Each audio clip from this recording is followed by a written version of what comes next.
साथियों, जिस पार्टी ने दशकों तक देश पर राज किया,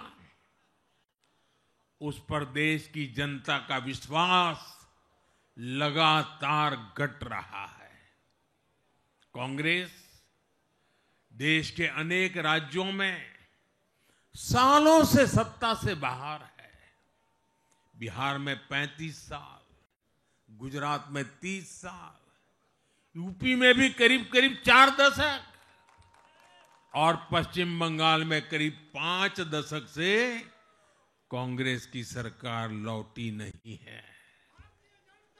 साथियों, पिछले 3 लोकसभा चुनावों में कांग्रेस 3 अंकों की संख्या तक पहुंच नहीं पाई है।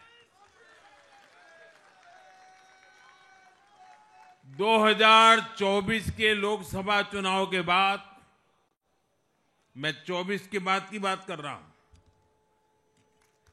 2024 के लोकसभा चुनाव के बाद देश के 6 राज्यों में विधानसभा चुनाव हुए और इनमें भी कांग्रेस 100 सीटों का आंकड़ा पार नहीं कर पाई है। 6 की, मैं 6 विधानसभा की बात कर रहा हूं।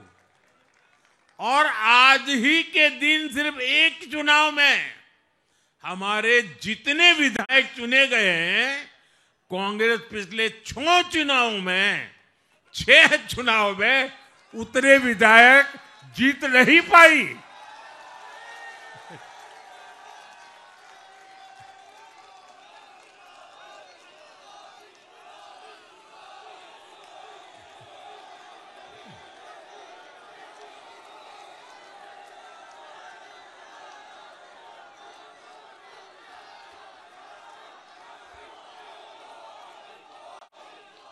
अब आप सोचिए, आज एक चुनाव में हमें जितनी सीटें मिली हैं, 6 विधानसभा चुनाव जो अभी लोकसभा के बाद गए, उतनी सीटें उससे भी हम लोग ज्यादा इस बार लेके आए।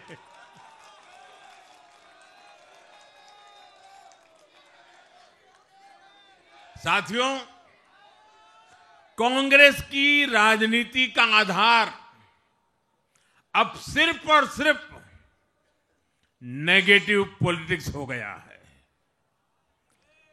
कभी चौकीदार चोर है का नारा, संसद का समय बर्बाद करना, हर इंस्टीट्यूशन को अटैक करना, कभी ईवीएम पर सवाल, कभी चुनाव आयोग को गाली, कभी वोट चोरी का मनगढ़ंत झूठा आरोप, जाति और धर्म के आधार पर लोगों को बांटना, देश के बजाय देश के दुश्मनों के एजेंडे को आगे लाना।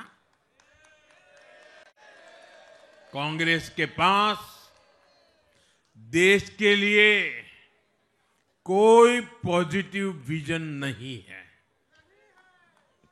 सच्चाई यह है कि आज कांग्रेस, और मैं बहुत गंभीरता के साथ कहता हूं,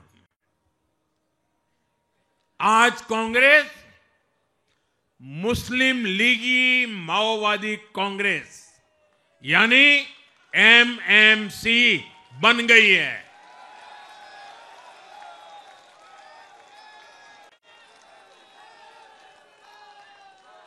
ये कांग्रेस मुस्लिम लीगी माओवादी कांग्रेस है, ये एमएमसी है।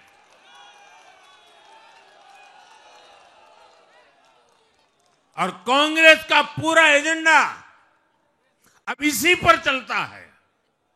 और इसलिए अब कांग्रेस के भीतर भी एक अलग धड़ा पैदा हो रहा है, जो इस नेगेटिव पॉलिटिक्स से असहज है। ये जो कांग्रेस के नामदार हैं, ये जिस रास्ते पर कांग्रेस को लेकर चल रहे हैं, इसके प्रति घोर निराशा, घोर नाराजगी अंदर ही अंदर पनप रही है। और मुझे तो आशंका है, हो सकता है कि आगे कांग्रेस का एक और बड़ा विभाजन हो।